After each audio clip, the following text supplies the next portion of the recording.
देखो ଶିଖରେ ଆପଣଙ୍କୁ ସ୍ୱାଗତ। ଆଜି ମୁଁ ଆପଣଙ୍କ ପାଇଁ ନେଇ ଆସିଛି ଦେଶ ବିଦେଶର 30ଟି ଗୁରୁତ୍ୱପୂର୍ଣ୍ଣ ଖବର। ଆପଣଙ୍କୁ ଅନୁରୋଧ ଭିଡ଼ିଓଟିକୁ ସମ୍ପୂର୍ଣ୍ଣ ଦେଖିବେ। ନମ୍ବର 1 ମୁଖ୍ୟମନ୍ତ୍ରୀଙ୍କ ଘୋଷଣା, କେନ୍ଦୁପତ୍ର ହିତାଧିକାରୀଙ୍କୁ ମିଳିବ 111 କୋଟିର ସହାୟତା ରାଶି।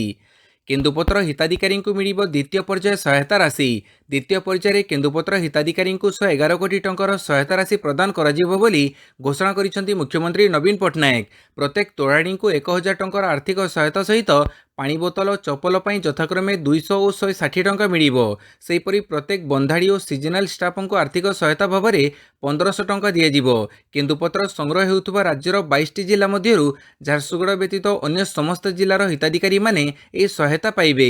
ନିର୍ବାଚନ ଆଚରଣ ବିଧି ଉଠିବା ପରେ ଝାରସୁଗୁଡ଼ାର ହିତାଧିକାରୀମାନଙ୍କୁ ଏହି ସହାୟତା ମିଳିବ।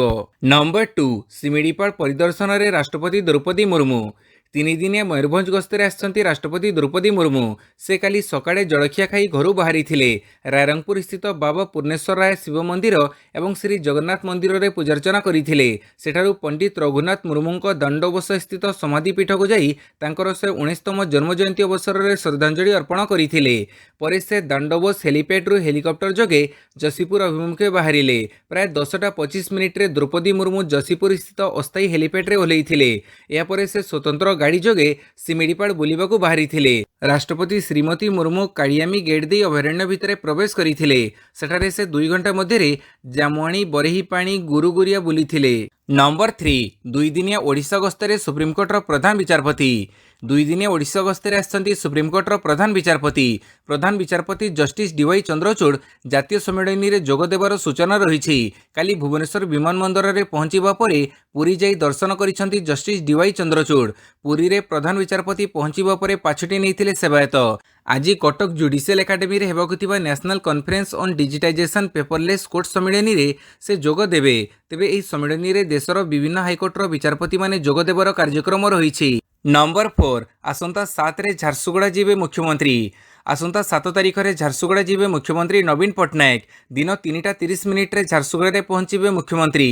ଝାରସୁଗୁଡ଼ା ସର୍କିଟ ହାଉସ୍ ନିକଟ ଅମୁଲିପାଲି ସ୍ଥିତ ସାଧାରଣ ସଭାରେ ଯୋଗ ଦେବେ। ଝାରସୁଗୁଡ଼ା ଉପନିର୍ବାଚନରେ ବିଜେଡି ପ୍ରାର୍ଥୀ ଦୀପାଳି ଦାସଙ୍କ ପାଇଁ ପ୍ରଚାର କରିବା ସହ ସାଧାରଣ ଲୋକଙ୍କୁ ସମ୍ବୋଧିତ କରିବେ ମୁଖ୍ୟମନ୍ତ୍ରୀ। ଏନେଇ ଝାରସୁଗୁଡ଼ା ଜିଲ୍ଲା ପର୍ଯ୍ୟବେକ୍ଷକ ଦେବୀପ୍ରସାଦ ମିଶ୍ର ସୂଚନା ଦେଇଛନ୍ତି। ସୂଚନାଯୋଗ୍ୟ ଯେ ଆସନ୍ତା ମେ 10 ତାରିଖରେ ଝାରସୁଗୁଡ଼ା ଉପନିର୍ବାଚନ ପାଇଁ ଭୋଟିଂ ହେବ। ପାଣିପାଗ ସୂଚନା, ସମ୍ଭାବ୍ୟ ବାତ୍ୟା କୁଆଡ଼େ ଯିବ ପୂର୍ବାନୁମାନ କଲେ ବିଭିନ୍ନ ପାଣିପାଗ ବିଭାଗ। ଦକ୍ଷିଣ ପୂର୍ବ ବଙ୍ଗୋପସାଗରରେ ସୃଷ୍ଟ ଲଘୁଚାପ କ୍ଷେତ୍ର ବାତ୍ୟା ରୂପ ନେଇପାରେ। ଜାତୀୟ ଗଣମାଧ୍ୟମର ସୂଚନା ଅନୁଯାୟୀ ବାତ୍ୟା ମୋଖା ଦେଶର ପୂର୍ବ ଉପକୂଳରେ ଲ୍ୟାଣ୍ଡଫଲ୍ କରିବାର ସମ୍ଭାବନା ରହିଛି। ଆଇଏମ୍ଡି ତଥ୍ୟ ଆଧାରରେ ଜାତୀୟ ଗଣମାଧ୍ୟମ ଇଣ୍ଡିଆ ଟୁଡେ ପକ୍ଷରୁ କୁହାଯାଇଛି ଏହି ବାତ୍ୟା ଓଡ଼ିଶା ପଶ୍ଚିମବଙ୍ଗ ମଝିରେ ଲ୍ୟାଣ୍ଡଫଲ୍ କରିବାର ସମ୍ଭାବନା ରହିଛି। ପ୍ରାୟତଃ ଏହା ମେ 7 ତାରିଖରୁ 9 ତାରିଖ ମଧ୍ୟରେ ଲ୍ୟାଣ୍ଡଫଲ୍ କରିପାରେ। ଆଇଏମ୍ଡିର କହିବା ଅନୁଯାୟୀ ମେ 6 ତାରିଖରେ ଦକ୍ଷିଣ ପୂର୍ବ ବଙ୍ଗୋପସାଗରରେ ଦେଖାଦେଇଥିବା ଲଘୁଚାପ କ୍ଷେତ୍ର ଅଧିକ ଘନୀଭୂତ ହୋଇପାରେ। ଏହାର ପ୍ରଭାବରେ ଲଘୁଚାପ ହୋଇପାରେ। ମେ 8 ତାରିଖରେ ଏହା ଅବପାତର ରୂପ ନେଇପାରେ। ଏହାପରେ ବାତ୍ୟା ରୂପ ନେଇ କେନ୍ଦ୍ରୀୟ ବଙ୍ଗୋପସାଗରର ବିଭିନ୍ନ ଦିଗକୁ ଗତି କରିପାରେ। ତେବେ ଲଘୁଚାପ ହେବା ପରେ ହିଁ ଏହାର ଗତିପଥ ସ୍ପଷ୍ଟ ହେବ ବୋଲି ଆଇଏମ୍ଡି କହିଛି। ଅନ୍ୟପକ୍ଷେ ଲଘୁଚାପ ପରେ ହିଁ ବାତ୍ୟା ସ୍ପଷ୍ଟ ଆସିବ ବୋଲି କହିଛନ୍ତି ଆଇଏମ୍ଡି ଡିଜି ମୃତ୍ୟୁଞ୍ଜୟ ମହାପାତ୍ର।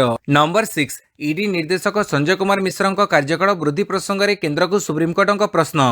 ଅବସର ପରେ ବି ଏନଫୋର୍ସମେଣ୍ଟ ଡାଇରେକ୍ଟୋରେଟ୍ ସଞ୍ଜୟ କୁମାର ମିଶ୍ରଙ୍କୁ କାର୍ଯ୍ୟକାଳ ବୃଦ୍ଧି କେତେ ଯୁକ୍ତିଯୁକ୍ତ, ଏ ପ୍ରସଙ୍ଗରେ କେନ୍ଦ୍ର ସରକାରଙ୍କୁ ପ୍ରଶ୍ନ କରିଛନ୍ତି ସୁପ୍ରିମକୋର୍ଟ। ସଞ୍ଜୟ କୁମାର ମିଶ୍ରଙ୍କ ତୃତୀୟ ଥର ନିଯୁକ୍ତି ପ୍ରସଙ୍ଗରେ ଭର୍ତ୍ସନା କରିଛନ୍ତି ସର୍ବୋଚ୍ଚ ନ୍ୟାୟାଳୟ। ସଂସ୍ଥାରେ କ'ଣ ଆଉ କେହି ନାହାନ୍ତି ଯିଏ ତାଙ୍କ କାମ କରିପାରିବେ? ଜଣେ ବ୍ୟକ୍ତି ଏତେ ଅପରିହାର୍ଯ୍ୟ ହୋଇପାରେ କି? ଇଡିରେ କ'ଣ ଆଉ କେହି ଅଫିସର ନାହାନ୍ତି? 2023 ପରେ ପଦବୀରେ କ'ଣ ହେବ ଯେତେବେଳେ ସେ ଅବସର ନେବେ? ଜଷ୍ଟିସ୍ ବିଆର୍ ଗଭେଇ କେନ୍ଦ୍ରକୁ ଏହି ପ୍ରଶ୍ନ ପଚାରିଛନ୍ତି। ଏବେ ସର୍ବୋଚ୍ଚ ଅଦାଲତ ସରକାରଙ୍କୁ ଶ୍ରୀ ମିଶ୍ରଙ୍କ କାର୍ଯ୍ୟକାଳରେ କୌଣସି ସମ୍ପ୍ରସାରଣ ନ କରିବାକୁ ନିର୍ଦ୍ଦେଶ ଦେଇଛନ୍ତି। ନମ୍ବର 7 କୋଭିଡ୍-19କୁ ନେଇ ଡବ୍ଲ୍ୟୁଏଚ୍ଓର ବଡ଼ ଘୋଷଣା। କୋଭିଡ୍-19କୁ ନେଇ ଶୁକ୍ରବାର ଏକ ବଡ଼ ଘୋଷଣା କରିଛି ବିଶ୍ୱ ସ୍ୱାସ୍ଥ୍ୟ ସଂଗଠନ। କୋଭିଡ୍-19 ଆଉ ଏକ ବିଶ୍ୱ ଏମର୍ଜେନ୍ସି ହୋଇ ରହିନାହିଁ ବୋଲି ଡବ୍ଲ୍ୟୁଏଚ୍ଓ ପକ୍ଷରୁ କୁହାଯାଇଛି। ଫଳରେ ଏହା ଏବେ ଏକ ବିଶ୍ୱ ମହାମାରୀ ନୁହେଁ, ଯାହା ବିଗତ 3 ବର୍ଷରୁ ଅଧିକ ସମୟରେ ସାରା ବିଶ୍ୱରେ 70 ଲକ୍ଷ ଲୋକଙ୍କ ଜୀବନ ନେଇଛି। ଏହା ସହିତ ସାରା ବିଶ୍ୱର ଅର୍ଥନୀତିକୁ ପ୍ରଭାବିତ କରିଛି। ଡବ୍ଲ୍ୟୁଏଚ୍ଓ ପକ୍ଷରୁ କୁହାଯାଇଛି ଯେ ଯଦିଓ କୋଭିଡ୍-19ର ଏମର୍ଜେନ୍ସି ପର୍ଯ୍ୟାୟ ଶେଷ ହୋଇଯାଇଛି, ତଥାପି ବିପଦ ପୁରା ଟଳି ନାହିଁ। ଏହା ଏବେ ସାରା ବିଶ୍ୱ ପାଇଁ ଏକ ସ୍ୱାସ୍ଥ୍ୟ ସଙ୍କଟ ହୋଇ ରହିଛି। ନିକଟରେ ଦକ୍ଷିଣ ପୂର୍ବ ଏସିଆ ଏବଂ ମଧ୍ୟପ୍ରାଚ୍ୟ ରାଷ୍ଟ୍ରଗୁଡ଼ିକରେ କୋଭିଡ୍ ସଂକ୍ରମଣରେ ହୋଇଥିବା ବୃଦ୍ଧିକୁ ଦୃଷ୍ଟିରେ ରଖି ଡବ୍ଲ୍ୟୁଏଚ୍ଓ ପକ୍ଷରୁ ଏହି କଥା କୁହାଯାଇଛି। ଏବେ ବି ପ୍ରତି ସପ୍ତାହରେ ବିଶ୍ୱରେ ବହୁତ ଲୋକ କୋଭିଡ୍ରେ ପ୍ରାଣ ହରାଉଛନ୍ତି।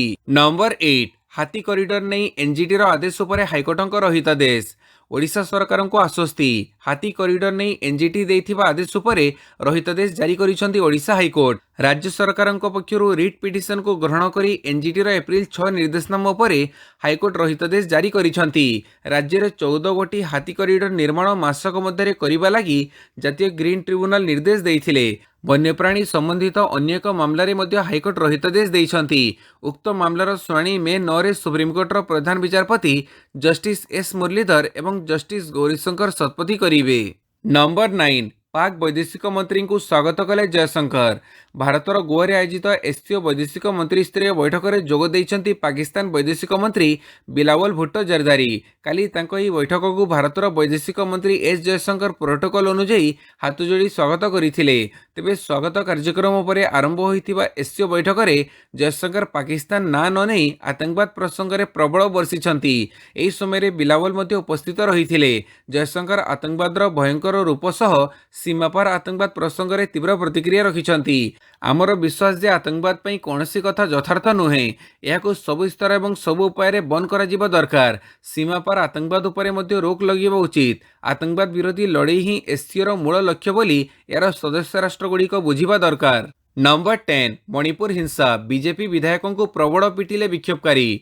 आदिवासी और अण आदिवासी को नहीं मणिपुर में सृष्टि होता हिंसा थमिबर ना धरुनी। कर्फ्यू सुट एट साइट एवं इंटरनेट सेवा बंद सत्वे विभिन्न स्थान में पड़ाजड़ा मारपिट जारी रही। एसबू भितर हिंसाकांड घटाऊा किसी लोक क्षमतासीन बीजेपी विधायक भुंग जागिन भाल्टे को रास्ता पर प्रबल पिटिछंती। आक्रमण में से गुरुतर होइछंती। एबे तांकर चिकित्सा हस्पिटाल रे चलीथिले मध्य तांको अवस्था संकटापन्न रहितिबा जणा पड़िछि। गुरुवार संध्यारे भाल्टे मुख्यमंत्री एन बीरेन सिंह अध्यक्षतार अनुष्ठित होइतिबा गुरुत्वपूर्ण बैठक में जोग देबाकू राज्य सचिवालय को जाइथिले। सेठारु से फेरिबा बेले इम्फाल राजरास्ता किसी लोक आक्रमण करिसेंती। 3 थर थानलोन आसनरू विधायक होइतिबा कार जोगे इम्फाल रे थिबा तांको सरकारी बासभवन को जाउथिला बेले एपरी घटना घटिछि। लोक माने विधायक और तांको ड्राइवर को प्रबल पिटिथिबा बेले तांको पीएसओ घटनास्थल खसी जीवाकू सक्षम होइथिले। नंबर 11 मालकानगिरी रे शूट हेबो पुष्पा 2 जागा सिलेक्शन कला प्रयोजन संस्था। मालकानगिरी जिले में शूटिंग हेबो साउथर सुपरहिट सिनेमा पुष्पा पार्ट 2। प्रथमे मालकानगिरी आंध्र सीमांत मुतुगुडेम अंचल में शूटिंग सरिबा परे मालकानगिरी रे हेबो। एथिपई सिनेमार निर्देशक सुकुमार सहकारी निर्देशक एन प्रसाद एवं कैमेरामैन क्यूबांक सह मैत्री सिनेमा प्रोडक्शन संस्थार एक टीम मालकानगिरी जिले में पोलेरु परिदर्शन करी साइट सिलेक्शन करिसंती। ग्रामवासी को नहीं पानी भितर चंदनकाठ नदी पार कराइबार एक सीन को परीक्षा करिछि टीम। आंध्र प्रदेश मुतुगुडेम अंचल में अनेक साइट चिन्हट कर जाइछि। आसंता 8 तारिख पोले नदीर किछि स्थान रे शूटिंग आरंभ हेबो बोली मैत्री मूवी मेकर संस्था तरफरु कुहाଯାଇଛି। शूटिंग पई सुपरस्टार अल्लू अर्जुन एठाको आसिबे। 4 ରୁ 5 दिन पर्यंत एठारे शूटिंग चलिबो। नंबर 12 निष्पत्ति बदलिले शरद पवार एनसीपी रहिबे सभापति। 3 दिन तले एनसीपी सभापति पदर हठात इस्तीफा दे समस्त को चकित कर शरद पवार शुक्रवार यह प्रत्याहार करनी। दलीय कर्मी जोरदार विरोध को दृष्टि रखी वरिष्ठ नेता को नहीं गठित पैनेल इस्तीफा पत्र को ग्रहण करने को मन करदेवा पर शरद पवार निष्पत्ति बदलैछंती।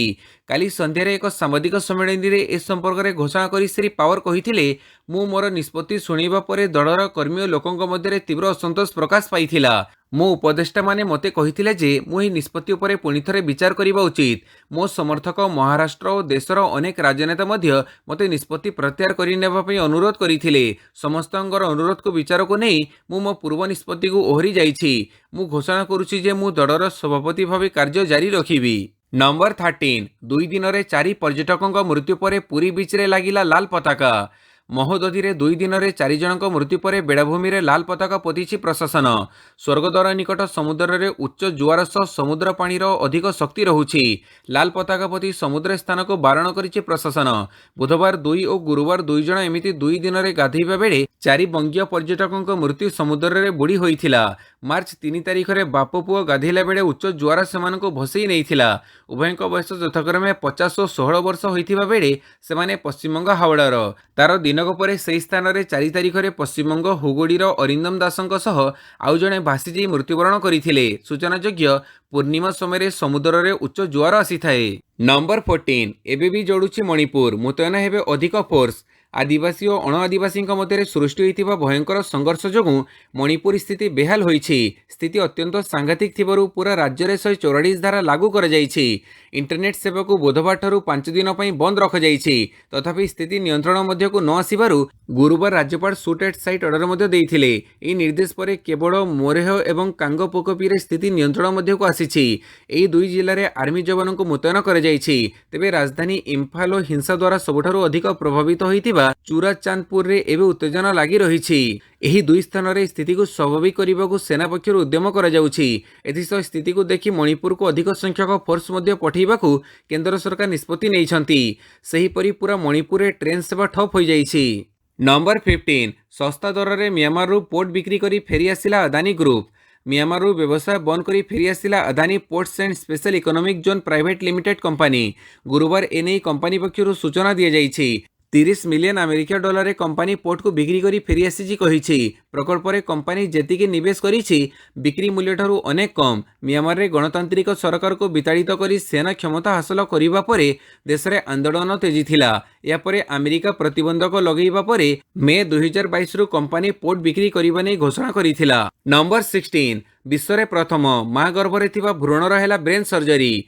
मां पेटरे गर्भस्थ शिशुर है विरल अस्त्रोपचार। शिशुटी गर्भरे थिबा बेले विरल गालेन मालफर्मेशन रोग रे आक्रांत होइथिला। एथिजोगु मस्तिष्क रे असंतुलन देखा देइथिला। एनै जणा पड़िबा परे अमेरिकार एक डाक्तरी टीम भ्रूणर मस्तिष्क रे ऑपरेशन करिथिबा बेले ता सफल होइछि। विश्व रे प्रथम थर पई गर्भरे थिबा शिशुर ऑपरेशन करा जाइछि। अमेरिका रे विश्वर एपरी प्रथम विरल ऑपरेशन होइछि। डाक्तरंको सूचना अनुसार शिशुटीर मस्तिष्क हृत्पिंड को रक्त नेउथिबा धमनी ठीक रे विकसित होई नथिला। यह विरल गालेन मालफर्मेशन रोग बोली जणा पड़िथिला। एही रोग रे आक्रांत हेले आवश्यकता ठारू अधिक परिमाण रे रक्त हृत्पिंड को प्रवाहित होइथाए। फଳରେ अनेक स्वास्थ्य समस्या देखा देइथाए। एपरिक जन्म हेबा परे हृदघात ब्रेन स्ट्रोक रे पिलाटीर जीवन चलीजिबार आशंका थिला। तेणु पिलाटी मां गर्भरे थिबा बेले ही तार ऑपरेशन करा जिबाकू स्थिर करा जाइथिला। नंबर 17 आतंकवादी भयंकर हमलार 5 जवान शहीद। जम्मू कश्मीर राजौरी में शुक्रवार सकाळे सेना पक्षर कर सर्च ऑपरेशन बेले गोड़ीमाड़ सह विस्फोरण करिसेंती आतंकवादी। यार जवाब मध्य सेना पक्षर दि जाइछि। हेले एही गोड़ी विनिमय विस्फोरण में 5 जन जवान शहीद होइथिबा बेले आउ जणे एबे हॉस्पिटल रे चिकित्सित होउछंती। प्रथमे आतंकवादी गोड़ीमाड़ रे 2 जन जवान शहीद होइथिबा बेले 4 जन आहत होइथिबार रिपोर्ट आसीथिला। किंतु चिकित्साधीन अवस्था रे आउ 3 जन वीर जवान आखि बुझिछंती। याकु मिसी जम्मू कश्मीर रे गला 3 दिन रे तृतीय थर पई एपरी आतंकवादी और सुरक्षाकर्मी मुहांमुही होइछंती। नंबर 18 बिहार मुख्यमंत्री गस्त सूची रे परिवर्तन 9 रे आसिबे नीतीश। चर्चा रे पड़िछि पूर्णछेद। 5 नुहे 9 रे आसिबे बिहार मुख्यमंत्री नीतीश कुमार। बीजेपी विरोधी मेंट गढ़िबा अभियान आरंभ करिथिबा बिहार मुख्यमंत्री नीतीश कुमार खूब शीघ्र ओडिशा आसिबे चर्चा हेउथिला। पूर्वर कहजाउथिला मे 5 तारिख रे नीतीश कुमार भुवनेश्वर आसिबे। यासह से मुख्यमंत्री तथा बीजेडी सभापति नवीन पट्टनायक को भेटिबार कार्यक्रम रहिछि। मात्र मे 5 नुहे आसंता 9 तारिख रे नीतीश आसिबे बोली विश्वस्त सूत्ररु जणा पड़िछि। नंबर 19 शिमला म्युनिसिपालिटी निर्वाचन रे कांग्रेस रो क्लीन स्वीप। हिमाचल प्रदेश रे बीजेपी संख्या शून्य करने बसी कांग्रेस। शिमला म्युनिसिपालिटी कॉर्पोरेशन निर्वाचन रे कांग्रेस 34 रु 24 टी रे विजयी होइछि। कांग्रेस 2/3 रे विजय होई बीजेपी हाथरू गड़ छड़े नहीं। सेहीपरि बीजेपी मात्र 9टी वार्ड रे जीतिथिबा बेले सीपीआईएम मात्र गोटे वार्ड रे विजय होइछि बोली शिमला डेप्यूटी कमिश्नर आदित्य नेगी सूचना दैछंती। एही निर्वाचन उभय बीजेपी और कांग्रेस संपूर्ण प्रार्थी दैथिबा बेले सीपीआईएम मात्र 4टी प्रार्थी दैथिला। सेहीपरि आम आदमी पार्टी एठारे 21 आसन प्रार्थी दैथिबा बेले गोटे भी आसन जीति पारि नाही। सेहीपरि 9 स्वाधीन प्रार्थींकर भी विपर्जय होइछि। निर्वाचन में मोट 102 प्रार्थी लड़ीथिले। सूचना था कि 2022 हिमाचल प्रदेश विधानसभा निर्वाचन में कांग्रेस 68टी आसन 40टी रे विजयी होइथिला। नंबर 20 पासवर्ड मागिबा बंद करिबो गूगल। आरंभ हेबो पासकी व्यवस्था। विश्वस्तरीय इंटरनेट कंपनी गूगल पासवर्ड व्यवहार को बंद करने काम करुछि। पासवर्ड स्थान रे यह पास की व्यवस्था लागू करिवो, जहाँ मुखमंडल चिन्हट किंबा फिंगरप्रिंट भली बायोमेट्रिक तथ्य आधार रे काम करिवो। लोकमाने चाहिए फोन रो स्क्रीन लॉक भली पिन किंबा पैटर्न व्यवहार करि परिबे।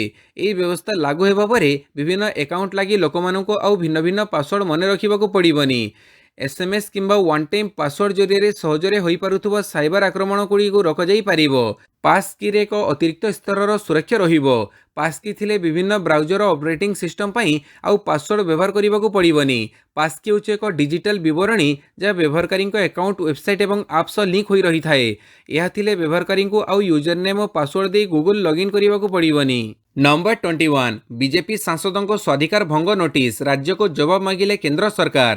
ସମ୍ବଲପୁରରେ ହିଂସା ପରେ ବିଜେପି ସାଂସଦ ପୀଡ଼ିତ ପରିବାରକୁ ଭେଟିବାକୁ ଯାଇଥିବା ବେଳେ ପ୍ରଶାସନ ଅଟକେଇବା ଓ ଗିରଫ କରିବା ମାମଲାରେ ହସ୍ତକ୍ଷେପ କରିଛନ୍ତି କେନ୍ଦ୍ର ସରକାର।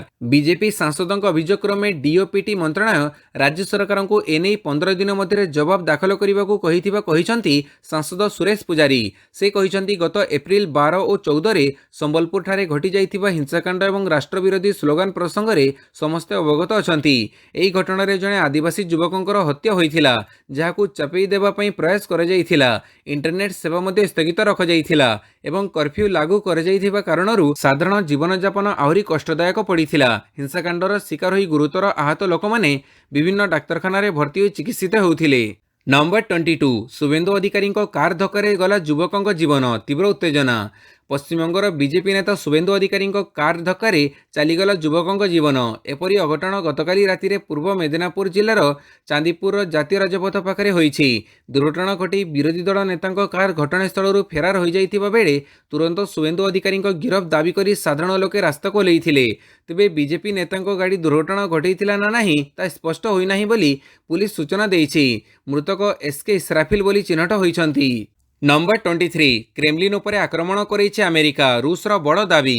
କ୍ରେମଲିନ୍ ଆଟାକକୁ ନେଇ ରୁଷରେ ବଡ଼ ଦାବି। ଭ୍ଲାଡିମିର ପୁତିନଙ୍କ ଉପରକୁ ହୋଇଥିବା ଆକ୍ରମଣ ପଛରେ ଆମେରିକାର ହାତ ଅଛି। ଆମେରିକା ଉପରେ ଏଭଳି ଅଭିଯୋଗ ଲଗାଇଛନ୍ତି କ୍ରେମଲିନ୍ ପ୍ରବକ୍ତା ଦିମିତ୍ରି ପେସ୍କୋଭ। ସେ କହିଛନ୍ତି ଆମେରିକାର ପ୍ରରୋଚନାରେ ହିଁ ୟୁକ୍ରେନ କ୍ରେମଲିନ୍ ଉପରେ ଡ୍ରୋନ୍ ଆଟାକ୍ କରିଥିଲା। ସେ ଆହୁରି କହିଛନ୍ତି ରୁଷ ଜାଣିଛି ଆମେରିକା ଇସାରାରେ ହିଁ ୟୁକ୍ରେନ କ୍ରେମଲିନ୍ ଡ୍ରୋନ୍ ଆକ୍ରମଣ କରିଛି। ଅବଶ୍ୟ ପେସ୍କୋଭ ଏହି ଦାବି ପଛରେ କିଛି ନିର୍ଦ୍ଦିଷ୍ଟ ପ୍ରମାଣ ଦେଇନାହାନ୍ତି। ଆକ୍ରମଣ ପରଠାରୁ ରୁଷ ଦାବି କରୁଛି ଯେ ୟୁକ୍ରେନ ହିଁ ଆକ୍ରମଣ କରିଛି, କିନ୍ତୁ ୟୁକ୍ରେନ ଏହାକୁ ପ୍ରତ୍ୟାଖ୍ୟାନ କରିଛି। ନମ୍ବର 24 କଂଗ୍ରେସ ହାରିଲେ ସବୁ ଦୋଷ ମୁଣ୍ଡେଇବାକୁ ରାଜି, କହିଲେ ମଲ୍ଲିକାର୍ଜୁନ ଖଡଗେ। କଂଗ୍ରେସ ଅଧ୍ୟକ୍ଷ ମଲ୍ଲିକାର୍ଜୁନ ଖଡଗେଙ୍କ ଅତ୍ୟଧିକ ଆତ୍ମବିଶ୍ୱାସ। କହିଲେ ଏଥର କଂଗ୍ରେସ କର୍ଣ୍ଣାଟକ ନିର୍ବାଚନ ନ ଜିତିଲେ ସବୁ ଦୋଷ ଗ୍ରହଣ କରିବାକୁ ରାଜି। ଜାତୀୟ ଗଣମାଧ୍ୟମରେ ଦେଇଥିବା ଏକ ସାକ୍ଷାତକାର ମଲ୍ଲିକାର୍ଜୁନ ଖଡଗେ କହିଛନ୍ତି ଯଦି ଆମେ ହାରିଯାଉଛୁ ତେବେ ମୁଁ ସବୁ ଦୋଷ ମୁଣ୍ଡେଇବାକୁ ରାଜି। ମୁଁ ଚାହେଁ କଂଗ୍ରେସ ଜିତୁ। ଖଡଗେ କହିଛନ୍ତି ଯେ କର୍ଣ୍ଣାଟକ ନିର୍ବାଚନରେ କଂଗ୍ରେସ ବହୁ ସଂଖ୍ୟାରେ ବିଜୟ ଲାଭ କରିବାକୁ ଆଶା ରଖିଛି, କାରଣ 2014ରେ ହୋଇଥିବା ପରାଜୟକୁ ଦଳ ଭରଣ କରିବାକୁ ଚାହୁଁଛି। ପୂର୍ବଥର କଂଗ୍ରେସ ଜେଡିଏସ୍ ସହ ମିଶି ସରକାର ଗଠନ କରିଥିଲା, ହେଲେ ବିଧାୟକମାନେ ଦଳ ବଦଳିବା କାରଣରୁ କୁମାରସ୍ୱାମୀଙ୍କ ସରକାର ଭାଙ୍ଗି ଯାଇଥିଲା ବୋଲି ଖଡଗେ କହିଛନ୍ତି। ତାପରେ ବିଜେପି ସରକାର ଗଠନ କରିଥିଲା, କିନ୍ତୁ ଚଳିତ ଥର କୌଣସି ଝୁଲା ସରକାର ହେବ ନାହିଁ। କଂଗ୍ରେସ ପୂର୍ଣ୍ଣ ବହୁମତରେ ନିର୍ବାଚନ ଜିତିବ ଓ ଆମେ ଏକ ସ୍ଥିର ସରକାର ଗଠନ କରିବୁ ବୋଲି ଖଡଗେ କହିଛନ୍ତି। ନମ୍ବର 25 ମଧ୍ୟପ୍ରଦେଶରେ କଂଗ୍ରେସକୁ ହରାଇବାକୁ ବିଜେପିର ଆମେଠି ପ୍ଲାନ୍। ମଧ୍ୟପ୍ରଦେଶ ପାଇଁ ବଢ଼ିଛି ବିଜେପିର ଚିନ୍ତା। ରାଜ୍ୟର ବିଧାନସଭା ନିର୍ବାଚନ ପାଖେଇ ଆସୁଥିବାରୁ ଦଳ କିଭଳି ଶାସନକୁ ଫେରିବ ସେ ନେଇ ଚିନ୍ତା ବଢ଼ିଛି। ସେଥିପାଇଁ ଦଳ ଏକ ବଡ଼ ଯୋଜନା କରୁଥିବା ଜଣାପଡ଼ିଛି। ମଧ୍ୟପ୍ରଦେଶରେ କଂଗ୍ରେସର ପ୍ରମୁଖ ଦମଦାର ନେତାଙ୍କ ଉପରେ ଆଖି ପକାଇଛି ବିଜେପି। ଏସବୁ ନେତାଙ୍କୁ ହରାଇବା ପାଇଁ ମୁଖ୍ୟମନ୍ତ୍ରୀ ଶିବରାଜ ସିଂ ଚୌହାନ ଓ ବିଜେପିର ରାଜ୍ୟ ସଭାପତି ବିଡି ଶର୍ମା ମିଳିତ ବୈଠକ କରି ଏକ ବଡ଼ ଯୋଜନା କରିଥିବା କୁହାଯାଉଛି। ଏହି ଯୋଜନା ଅନୁଯାୟୀ ପୂର୍ବତନ ମୁଖ୍ୟମନ୍ତ୍ରୀ ଏବଂ ମଧ୍ୟପ୍ରଦେଶ ପିସିସି ସଭାପତି କମଲନାଥ, ବିରୋଧୀ ଦଳ ନେତା ଗୋବିନ୍ଦ ସିଂ, ପୂର୍ବତନ ମନ୍ତ୍ରୀ ଜିତୁ ପଟୱାରୀ, ସଜ୍ଜନ ସିଂ ବର୍ମା, କମଲେଶ୍ୱର ପଟେଲ, ବିଜୟଲକ୍ଷ୍ମୀ ସାଧୋଙ୍କ ସମେତ ଅନ୍ୟ କିଛି ପ୍ରମୁଖ ନେତାଙ୍କୁ ଟାର୍ଗେଟ କରିଛି ଦଳ। ଏସବୁ ସିଟ୍ରେ ଦଳ ଆମେଠି ପ୍ଲାନ୍ ଲାଗୁ କରିବାକୁ ଯୋଜନା କରୁଛି। ଯେଉଁ ପ୍ଲାନ୍ ଅନୁଯାୟୀ 2019 ମସିହା ଲୋକସଭା ନିର୍ବାଚନରେ ଦଳ ରାହୁଲ ଗାନ୍ଧୀଙ୍କୁ ହରାଇଥିଲା, ସେହି ପ୍ଲାନ୍ରେ ମଧ୍ୟପ୍ରଦେଶରେ ପ୍ରମୁଖ କଂଗ୍ରେସ ନେତାଙ୍କୁ ହରାଇବାକୁ ଦଳ ବଡ଼ ଗେମ୍ ପ୍ଲାନ୍ ପ୍ରସ୍ତୁତ କରୁଥିବା ଚର୍ଚ୍ଚା ହେଉଛି। ନମ୍ବର 26 ରାଜସ୍ଥାନକୁ ହରାଇ ମଧୁର ପ୍ରତିଶୋଧ ନେଲା ଗୁଜରାଟ, ଶୀର୍ଷ ସ୍ଥାନ ମଜବୁତ। ଉଭୟ ବ୍ୟାଟିଂ ଏବଂ ବୋଲିଂରେ ଡିଫେଣ୍ଡିଂ ଚାମ୍ପିୟନ ଗୁଜରାଟ ଟାଇଟନ୍ସର ଦମଦାର ପ୍ରଦର୍ଶନ। ଗୁଜରାଟ ପ୍ରତିପକ୍ଷ ରାଜସ୍ଥାନ ରୟାଲ୍ସକୁ ତାରି ଘରୋଇ ମାଟିରେ 9 ୱିକେଟରେ ପରାସ୍ତ କରିଛି। ରାଜସ୍ଥାନ ଦ୍ୱାରା ଧାର୍ଯ୍ୟ 119 ରନର ସହଜ ବିଜୟ ଲକ୍ଷ୍ୟକୁ ଗୁଜରାଟ 37 ବଲ୍ ବଳକ ଏବଂ ହାତରେ 9 ୱିକେଟ ଥାଇ ବିଜୟ ହାସଲ କରିଛି। ଲିଗ୍ ପର୍ଯ୍ୟାୟରେ ପ୍ରଥମ ପର୍ଯ୍ୟାୟର ମଧୁର ପ୍ରତିଶୋଧ ନେଇପାରିଛି ଗୁଜରାଟ। ପ୍ରଥମେ ବ୍ୟାଟିଂ କରି ରାଜସ୍ଥାନ ବ୍ୟାଟରଙ୍କ ବିଫଳତା ଯୋଗୁଁ 17.5 ଓଭରରେ 118 ରନରେ ଅଲ୍ ଆଉଟ୍ ହୋଇଥିଲା। ଜବାବରେ ଗୁଜରାଟ 13.5 ଓଭରରେ ମାତ୍ର ଗୋଟିଏ ୱିକେଟ ହରାଇ ବିଜୟ ଲାଭ କରିଥିଲା। ନମ୍ବର 27 ମହିଳା ସବ୍ ଜୁନିୟର ହକି, କେରଳକୁ 20-0ରେ ହରାଇଲା ଓଡ଼ିଶା। महिला सब junior hockey राउरकेलार Birsa Munda stadium रे आरंभ हो जाइछि। ओडिशा तार प्रथम मैच रे धमाकेदार स्टाइल रे अभियान आरंभ करिछि। ओडिशा 20-0 रे बृहत व्यवधान रे केरल को परास्त करिछि। एही मैच रे ओडिशा आगरे संपूर्ण भावे प्रभावहीन होइथिला केरल। आरंभरू आक्रमणात्मक प्रदर्शन करी ओडिशार खेलाड़ी माने गोटिए पर गोटिए गोल देई चलीथिले। द्वितीय मैच मणिपुर और गुजरात मध्य खेला जाइथिला। मणिपुर 3-0 रे एही मैच रे विजय हासिल करिथिला। अन्य एक मुकाबला रे चंडीगढ़ 25-0 गोल रे गोवा को हरैछि। पंजाब और आंध्र प्रदेश मैच 3-3 गोल रे ड्रॉ रहिछि। एही चैंपियनशिप रे भारतर 28 राज्यर टीम खेलुछंती। नंबर 28 बिना सहारा रे चलिले पंत विश्वकप खेलिबा नै उज्जीवित हैला आशा। कार दुर्घटना रे गुरुतर आहत होइतिबा भारतीय क्रिकेटर ऋषभ पंत द्रुत बेगरे आरोग्य लाभ करुछंती। दुर्घटना परे प्रथम थर पई से बिना सहारा रे चलिबा आरंभ करिछंती। 25 वर्षीय पंत एक वीडियो शेयर करी एही खुशी खबर प्रशंसकों सह शेयर करिछंती। से एथिरे लिखिछंती हैप्पी नो मोर क्रैचेस डे। वीडियो रे से किछि बाट आशाबाड़ी सहायता रे आसीबा परे एहाकु फिंगी देई चली चली आसुछंती। एनसीए सेबे संपूर्ण सुस्थ होगा अभ्यास जारी रखिछंती। बीसीसीआई पंथों पर 2 जन फिजिओ को नियुक्त देइछि। सबकिछि जदि ठीक ठाक रुहे ताहेले पंथों विश्वकप खेलिबा असंभव नुहे बोली जैनिक अधिकारी कहिछंती। Number 29 Indian open para athletics अंतर्जातीय चैंपियनशिप स्वर्ण जितिले ओडिशार जयंती। बांगालोर श्री कांतिराभा स्टेडियम रे चलिथिबा इंडियन ओपन पारा एथलेटिक्स अंतर्जातीय चैंपियनशिप रे ओडिशार जयंती बेहेरा स्वर्ण पदक हासिल करिसंती। 23 वर्षीय जयंती महिला 100 मीटर रे ई सफलता हासिल करी ओडिशा को गौरवान्वित करिसंती। से 13.28 सेकेंड रे तांको रेस संपूर्ण करिथिले। से एहा पूर्वरु 2021-22 जातीय पारा एथलेटिक्स चैंपियनशिप रे मध्य स्वर्ण पदक जीतिथिले। एही दुईटी प्रतियोगिता यथाक्रमे बेंगालुरु और भुवनेश्वर आयोजित होइथिला। नंबर 30 आईपीएल पर विश्व टेस्ट चैंपियनशिप फाइनाल मध्य खेलिबेनी राहुल। टीम इंडिया को बहुत बड़ झटका। आसंता मासरे दल विश्व टेस्ट चैंपियनशिप फाइनाल खेलिबाकू जाउथिबा बेले आसीची बड़ खबर। आईपीएल रो गोटे मैच रे आहत होइतिबा लखनऊ सुपर जायंट्सर अधिनायक केएल राहुल एबे विश्व टेस्ट चैंपियनशिप फाइनाल मध्य खेली परिबे नाही। राहुल निजे इंस्टाग्राम रे गोटे पोस्ट करी से आईपीएल रो अवशिष्ट मैच एवं भारत पई विश्व टेस्ट चैंपियनशिप फाइनाल मैच खेली परिबे नाही बोली सूचना दैछंती। मे 1 तारिख रे राहुल रॉयल चैलेंजर्स बेंगलुरु विपक्ष मैच रे आहत होइथिले। तांको जंगरे समस्या सृष्टि होइथिला। एबे एहार सर्जरी हेबो, तेणु से किछि मास क्रिकेट रु दूरे रहिबो बोली राहुल कहिसंती। वीडियोटी को संपूर्ण देखिथिबारु बहुत बहुत धन्यवाद।